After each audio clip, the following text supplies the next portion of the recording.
Le 6 décembre, Jésus dit : Moi qui suis le sauveur des peuples, je ne puis ne pas être le sauveur de mon peuple. Le mien en vertu de la loi antique, le mien en vertu de la loi nouvelle. Humainement, je suis sorti de cette race, et s'il est vrai qu'elle m'a raillé, méconnu, trahi, tué, si elle a fait cela parce qu'elle avait l'âme alourdie et enveloppée par le magma de la faute que mon sang ne lave pas, et parce qu'elle est une branche qui ne veut pas se greffer au cep de la vigne divine, il n'en est pas moins vrai que je suis mort pour cette race aussi, que sur elle j'ai des droits de souverain, et pour elle un amour de créateur. Les pères des gens d'aujourd'hui ont repoussé avec dureté et cruauté le don de l'Éternel, et ils ont demandé mon sang pour rassasier leur haine de la vérité. Je les attirerai à moi avec patience, intelligence, force et bonté. Les œuvres des humains, bonnes ou iniques, servent toujours à une fin surnaturelle, car la méchanceté humaine est recueillie par Dieu, et au contact de ses mains, elle se transforme en instrument de bien.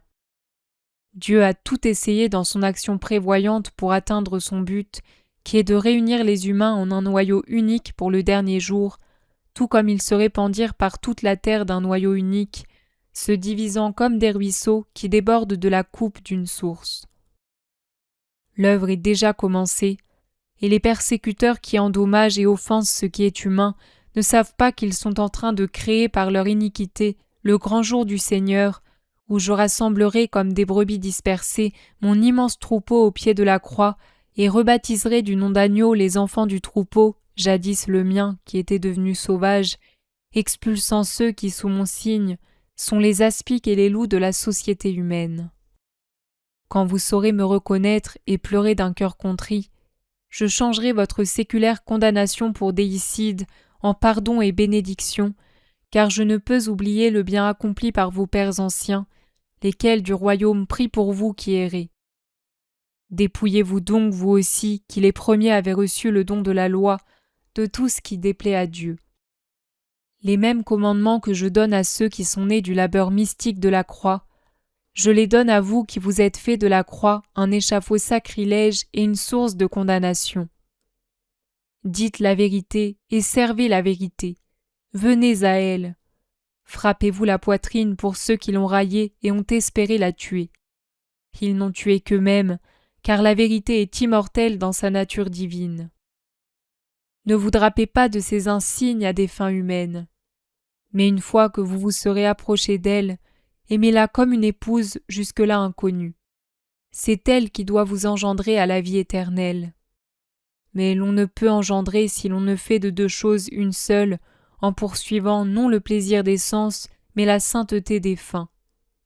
Soyez honnêtes et sincères avec tous, et surtout avec Dieu, dont l'œil sonde les cœurs, les transperce de part en part, et les voit de la même manière, et même mieux, que le savant et le bactériologiste ne voient dans vos corps les maladies qui vous consument et les germes qui vous rongent.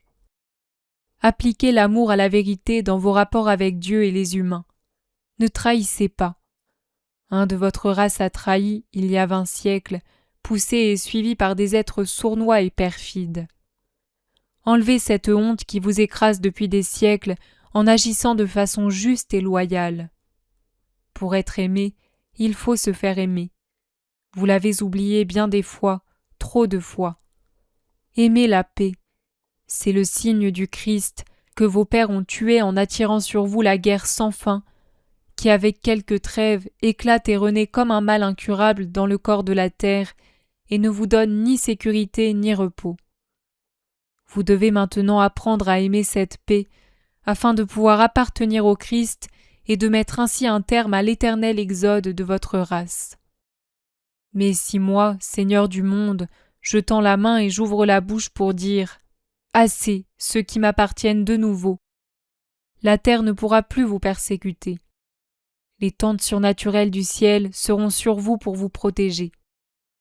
Souvenez-vous du temps où j'ai persécuté les puissants pour vous, où j'ai fait jaillir des sources de la sécheresse des déserts et pleuvoir la nourriture du ciel, où j'ai envoyé mes anges vous ouvrir un passage au milieu des ennemis pour vous conduire à la terre que j'avais promise aux premiers saints de la terre.